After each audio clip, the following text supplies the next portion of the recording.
y vamos a perder todo.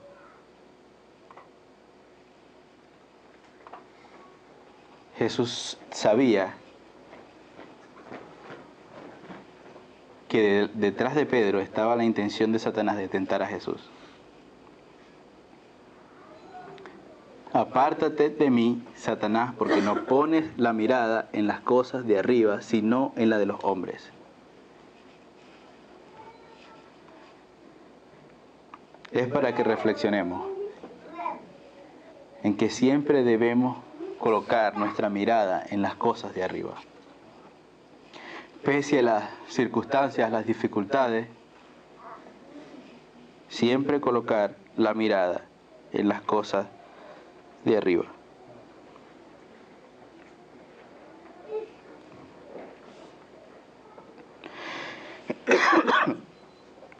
Y llamando a la gente y a sus discípulos les dijo: si alguno quiere venir en pos de mí, niéguese a sí mismo, tome su cruz y sígame. Es la segunda vez en este pasaje que Jesús les dice: hay que sufrir, voy a sufrir. Y si ustedes me quieren seguir, tienen que sufrir conmigo. Tienes que tomar tu cruz y seguirme.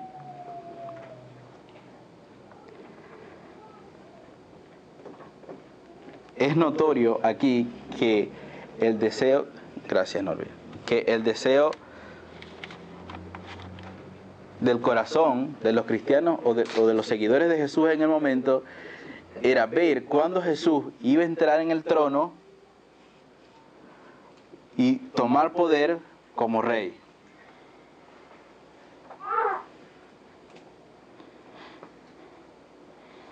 Jesús está viendo que no había claridad, como el ciego no veía con claridad cuando Jesús le tocó.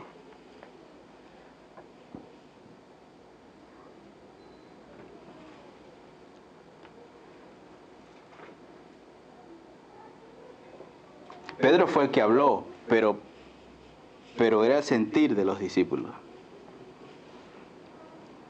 Pedro toma la palabra por los discípulos y habla él, pero era el sentir.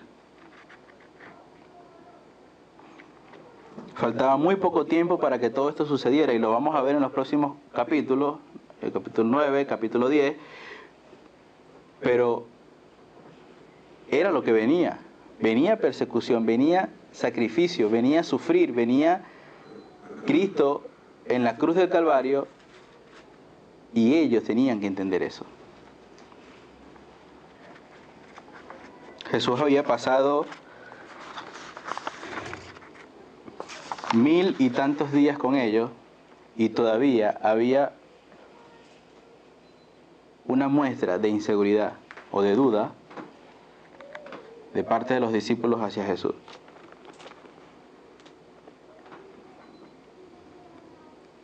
Así que es bastante interesante cuando Jesús les pregunta, vamos un poco hacia atrás, cuando Jesús les pregunta, ¿quién dicen que soy? Hermano, yo te animo a que te lleves esta pregunta a casa, que nos preguntemos, ¿quién es Jesús? Como el tratado que estamos regalando. Porque de la manera que nosotros respondamos esto, se va a ver reflejada nuestra vida hoy y en la eternidad. Lo que nosotros pensemos de Jesús hoy va a afectar en lo que vivimos hoy y lo que vamos a vivir en la eternidad. Si creemos en el Cristo que sufrió, que padeció, que al tercer día resucitó, o creemos en el hombre simplemente bueno, que hacía cosas buenas, que era enviado por Dios, pero que no los vemos con las gafas 3D.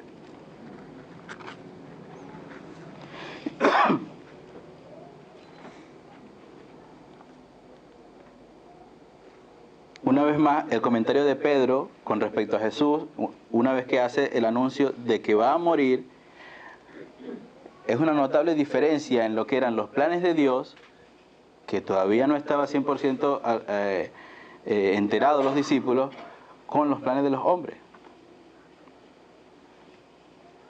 ¿Y qué seguidor quiere seguir a un líder que va directo a ser derrotado? ¿Qué soldado sabe que antes de que va a la batalla ya su superior ya...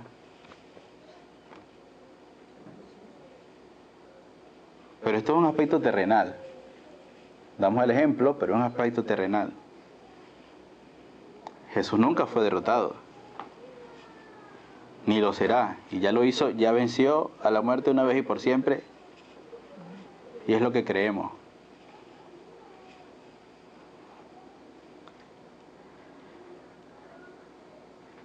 Puede verse también una actitud de Pedro de como que, ajá, vas a morir, pero ¿y nosotros? Como cuidando intereses. Ajá, vas a morir, está bien, pero ¿y nosotros qué? ¿Y qué vamos a hacer? Pero Jesús se lo responde más adelante y le dice: si alguno quiere venir en pos de mí, niéguese a sí mismo, tome su cruz y sígame.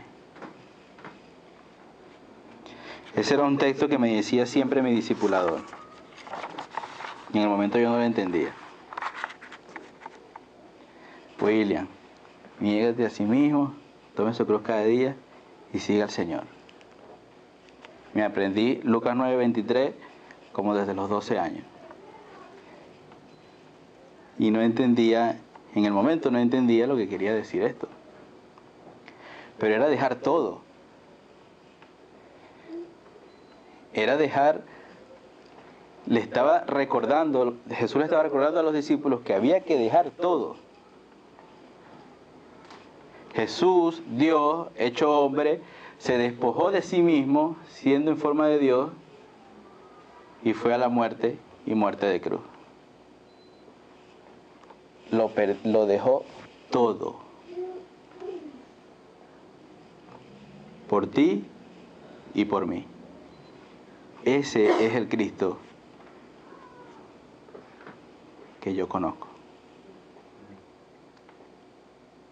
Si Jesús me preguntara, yo le diría: ese es el Cristo que yo conozco.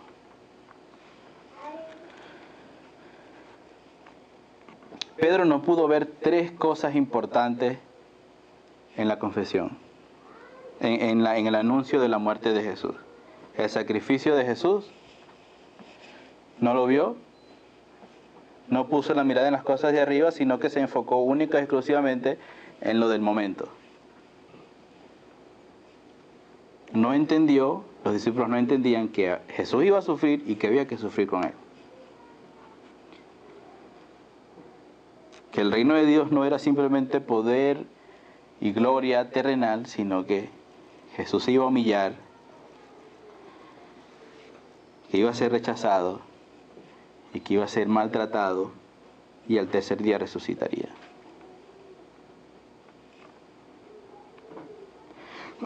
No entendió tampoco la sumisión de Jesús. Era un plan, estaba escrito, ya estaba plasmado. Y le dice: quítate delante de mí, Satanás. Jesús sabía lo que iba. Como cuando después del bautismo fue llevado al desierto y le dice: pero si tienes hambre, convierte esas piedras en pan.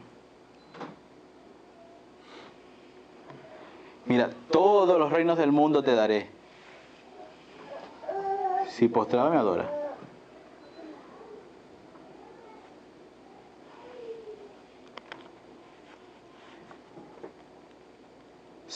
Era sumiso delante del plan que él y su padre habían planteado ya. Y Pedro no tenía la capacidad en el momento, en tercer lugar, de ser conforme a Jesús. En el momento no tenían la capacidad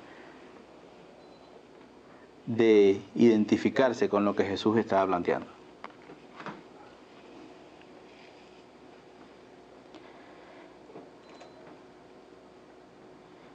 Porque todo el que quiera salvar su vida, la perderá, y todo el que pierda su vida por causa de mí del Evangelio, la salvará.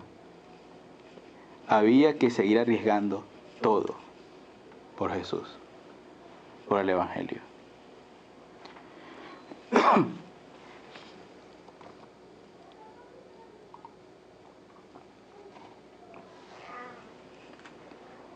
Porque ¿qué aprovechará el hombre si gana todo el mundo y perdiere su alma? Comúnmente conocemos la frase que dice: vinimos sin nada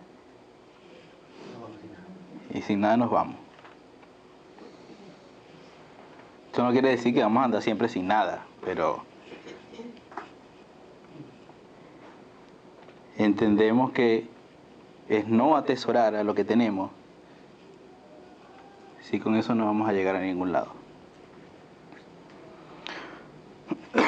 ¿O qué recompensa dará el hombre por su alma?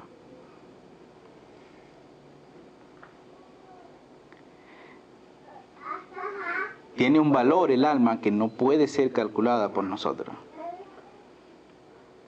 No hay valor humano que pueda dar precio, que pueda, o no hay moneda, activos, cualquier cosa que pueda igualar al valor del alma humana y de lo que Jesús quería hacer. Porque el que se avergonzare de mí y de mis palabras en esta generación adúltera y pecadora, el Hijo del Hombre se avergonzará también de él, cuando venga en la gloria de su Padre con los santos ángeles.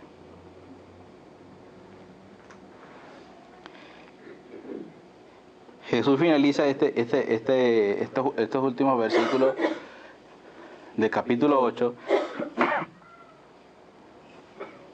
dando otra enseñanza más de lo que significaba seguir a Jesús. O sea, como yo les decía, creo que hace algunas semanas cuando estuve aquí con ustedes predicando, cuando Dios invita, Él paga. Cuando Dios nos anima a ir, cuando nos invita a ir, Dios ya ha hecho el plan, hermano. A mí me invitaron hoy a conversar y yo sabía que iba a comer ahí. Por eso no almorcé en mi casa. Pero el que invita paga. Si Eddie le invita, vaya, hermano, yo. Amén. Gloria a Dios. Pero también está antes cuando dice: el que intente salvar su vida, la perderá. ¿Quién más que Dios para guardar nuestras vidas? ¿Quién más que Dios para decirnos: yo tengo todo bajo control? Y cuando Jesús iba a orar al monte solo, muy de madrugada, esa era la conversación que tenía con su Padre. Yo veo por ti. ¿Quién es Jesús?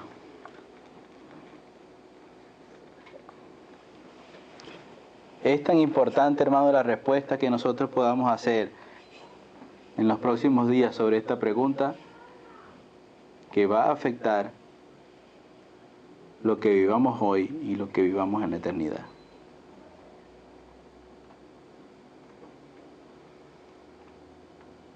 Y la respuesta está aquí, en su palabra. La respuesta está en su palabra. En palabras más actuales, pongamos nuestras gafas 3D y veamos los efectos especiales que Dios está dispuesto a hacer día a día con usted y conmigo.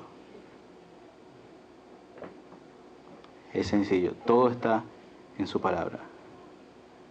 Así como Jesús les estaba enseñando de que todo estaba en Él. Sí, las enseñanzas, los milagros, sanaba, alimentaba, pero el centro era Jesús. El centro es Jesús. Y es algo que nosotros también debemos apropiarnos, hermano. Que el centro de nuestra vida es Jesús. Cuando salimos de casa, el centro de nuestra vida es Jesús. Vamos a orar. Padre, en esta tarde reconocemos que tú eres el único Dios verdadero. Reconocemos que tú eres Cristo, el Hijo del Dios viviente, que entregaste tu vida por nosotros una vez y por siempre, Señor.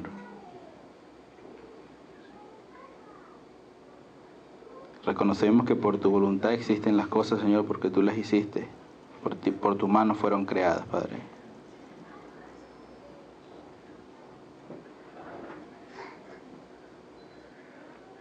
Reconocemos, Señor, de que nuestra vida no vale nada, Señor, si tú no estás en nuestro corazón, Señor. Pero reconocemos también que hiciste un sacrificio incalculable, Señor, por nuestras vidas. Que tomaste nuestro lugar en la cruz del Calvario, Señor.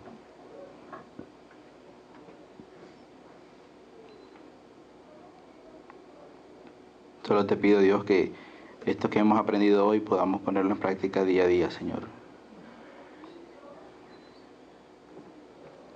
Y que nunca nos desviemos de poner la mirada en las cosas de arriba. Que nunca olvidemos, Señor, que el sacrificio que tú hiciste,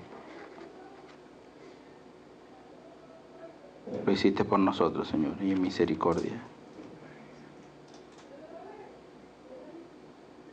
En el nombre de Jesús. Amén.